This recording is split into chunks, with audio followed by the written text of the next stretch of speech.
3 दिन तक हम यहाँ पर जो उपस्थित रहेंगे, मनोयोग पूर्वक ये भगवान की कथा हमें सुननी है।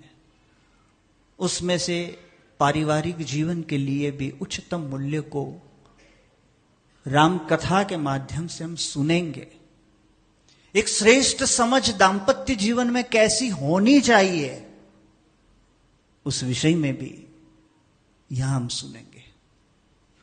बालकों के संस्कारों के लिए कैसी जागृति होनी चाहिए, ये भी बात इस कथा से हमें प्राप्त होगी। और आत्मविचार और भगवत भक्ति, इसकी भी चर्चा ये राम कथा के माध्यम से हम करेंगे। 3 दिन का समय हमारे पास है। 10 बजे कथा पूर्ण हो जाएगी, आप निश्चिंत रहिएगा। परंतु 7:30 बजे शुरू भी हो जाएगी, इसलिए सावधान भी रहिएगा। समय वो थोड़ा है, परंतु समय का जितना क्षण क्षण का सदुपयोग कर लेना और मनोयोग पूर्वक भगवत कथा सुनना। ये 2.5 घंटे जब भी सभाखंड में हम प्रवेश करें, पूज्य अक्षर प्रेम स्वामी जी ने बताया, हमारे मोबाइल फोन को स्विच ऑफ करके एकाग्रता पूर्वक मनोयोग पूर्वक ये भगवत कथा सुने। ये क्षण जो हम व्यतीत कर रहे हैं वो बहुत उच्चतम है, क्योंकि महत्वपूर्ण लाभ प्राप्त होने वाला है इस भगवत कथा में से, कि जिससे हमारा जीवन पूरा बदल जाएगा। यही तो हमारी भारतीय संस्कृति की गरिमा है। और ऐसे प्रमुख स्वामी जी महाराज और महंत स्वामी जी महाराज जैसे संत जब जीवन में मिल जाए, कि जिन्होंने अनेकों के कल्याण के लिए इस संसार के अंदर विचरण किया है, ऐसे संत के आशीर्वाद से ये कथा यहां हो रही है। इसलिए ये संत की दिव्य निश्रा भी यहां पर है, उनकी पावनकारी उपस्थिति भी इस सभाखंड में है, इस मंच पर वो विराजमान है। तो उनके श्री चरणों में बैठकर ये भगवत कथा सुनने का और मुझे भगवत कथा कहने का अवसर प्राप्त हुआ है, ये गुरु की कृपा से ही होता है।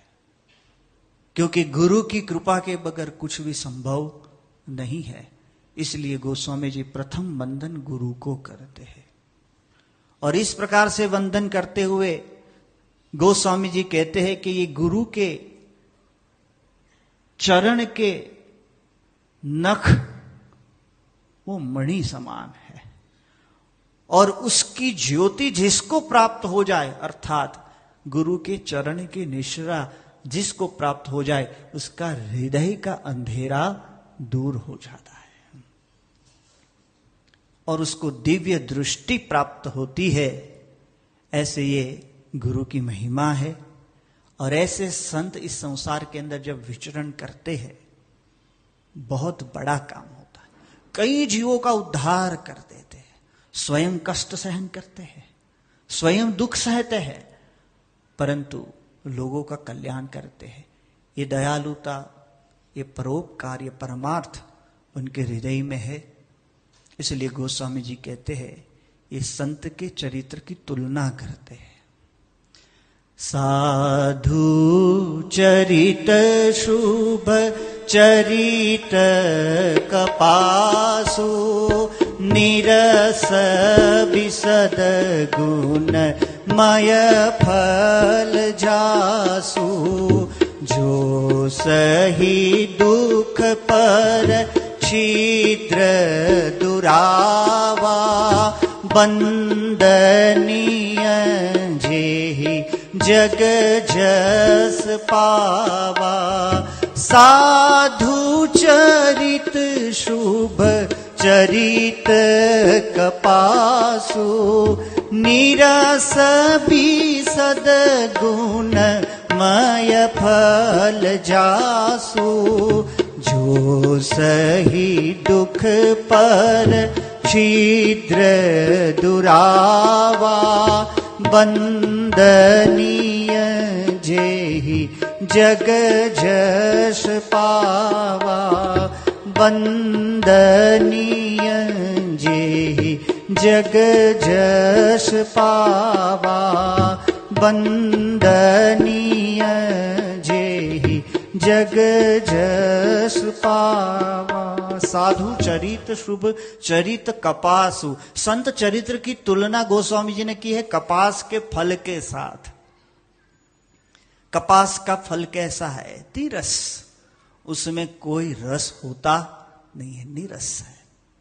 विशद मतलब भीतर से उज्ज्वल है, और गुणमय अर्थात तंतुमय है।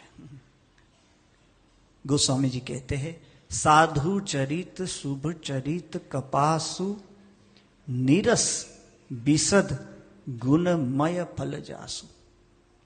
ये संत चरित्र कैसा है कि कपास का फल जैसा, कपास का फल जैसे नीरस है, भीतर से उज्ज्वल है अर्थात विशद है, गुणमय है अर्थात तंतु वाला है।